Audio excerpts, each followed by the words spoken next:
सभी का मेरे YouTube चैनल पूजी स्टोरी कॉर्नर में स्वागत है।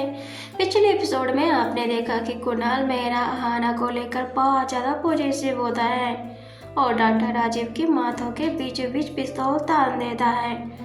रुद्र अहाना से मिलने के लिए आ रहा होता है। रास्ते में उस पर फायरिंग होने लगती है। कहानी में आगे बढ़ने से पहले एक ज़रूरी सूचना, अगर आपको मेरी नॉवेल अच्छी लग रही हो, पसंद आ रही हो, अगर आप पहली बार मेरी वीडियो पर आए हैं तो मेरे इस चैनल फौजियास स्टोरी कॉर्नर को ज़रूर सब्सक्राइब करें, मुझे सपोर्ट करें, कमेंट शेयर भी करें। इससे मुझे मोटिवेशन मिलती है और भी कहानी और नॉवेल्स लिखने के लिए। अगर आज ये नॉवेल आप देख रहे हो तो आपको हो सकता है समझना है।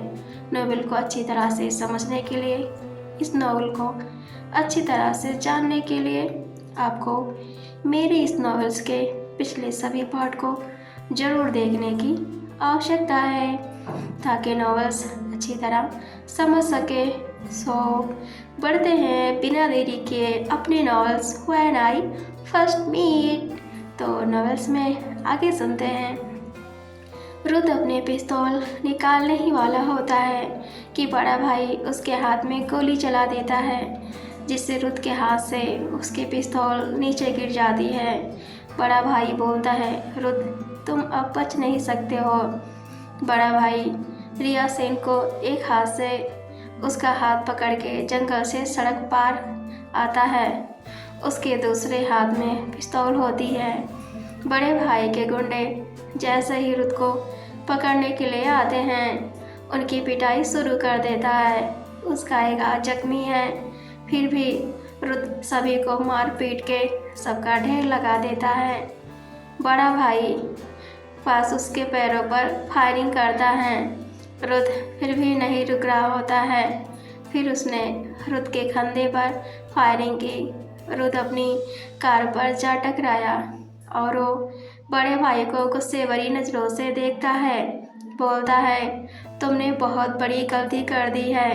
बड़ा भाई हंसने लगता है और रिया सेन के हेयर पकड़ के बोलता है, देख इसे मेरे सामने, ये तो 3 ही गोलियों में कांप गया।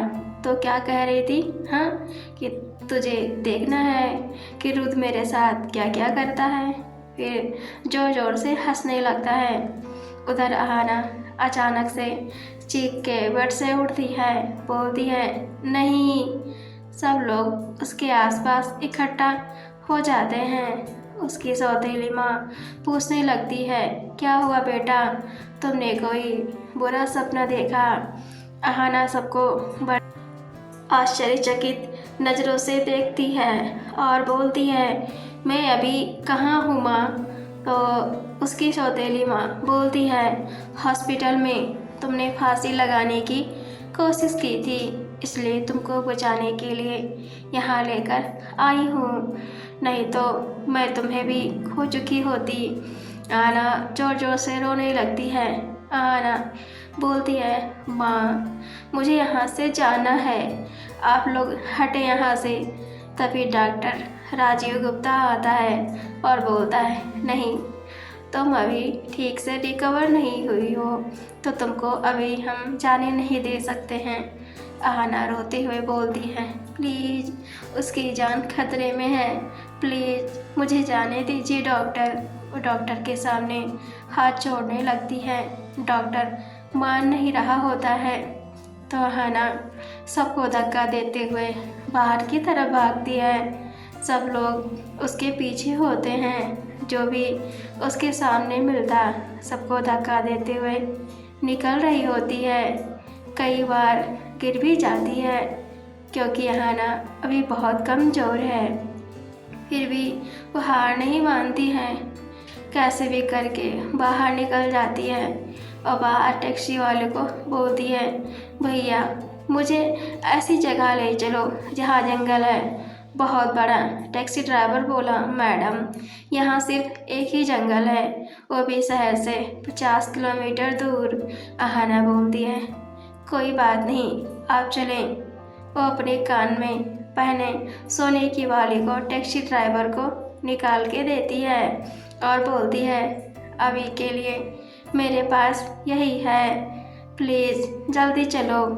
वो बोलता है, मैडम जी जल्दी से बैठो।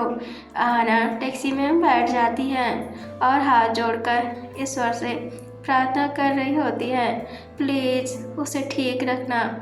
उधर हॉस्पिटल का एमडी बोलता है गार्ड से, तुम सबकी लापरवाही की वजह से आज एक पेशेंट यहाँ से भाग गया।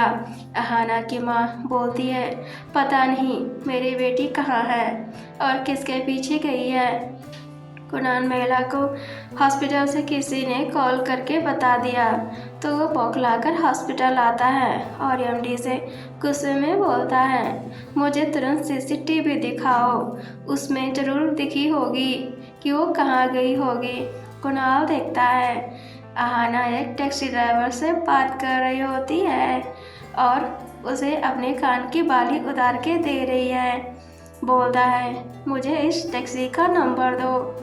अभी के अभी एमडी सीसीटीवी के फुटेज को जूम करता है और टैक्सी ड्राइवर के टैक्सी का नंबर नोट डाउन करता है और बोलता है, कुणाल मेहरा, ये रहा उस टैक्सी ड्राइवर के टैक्सी का नंबर। वो अपने किसी हैकर को कॉल लगाता है और बोलता है, मुझे इस नंबर का फुल डिटेल्स चाहिए जल्द से जल्द। कुणाल मेहरा गुस्से में होता है और अहाना की माँ को लेकर अपनी कार से उस टैक्सी के पीछे पीछे चल देता है।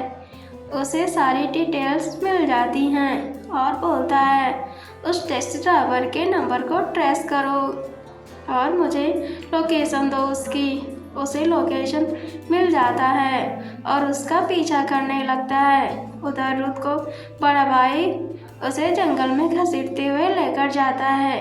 रिया सेन कुछ भी नहीं कर पाती क्योंकि उसको बड़े भाई के गुंडे पकड़े होते हैं। दोनों को जंगल के बीचों बीच लाते हैं। आपको मेरी नॉवेल कैसी लगी मुझे कमेंट में ज़रूर बताएं। आगे नॉवेल में हम देखेंगे कि क्या अहाना रुद तक पहुंच पाएगी, क्या कुणाल अहाना को रुद से मिलने से रोक पाएगा, आखिर क्या होगा रुद के साथ, बड़ा भाई उसके साथ आखिर क्या करने वाला है, देखते हैं नेक्स्ट एपिसोड में। तो बने रहें पूजा स्टोरी कॉर्नर में। Thanks for watching and keep supporting.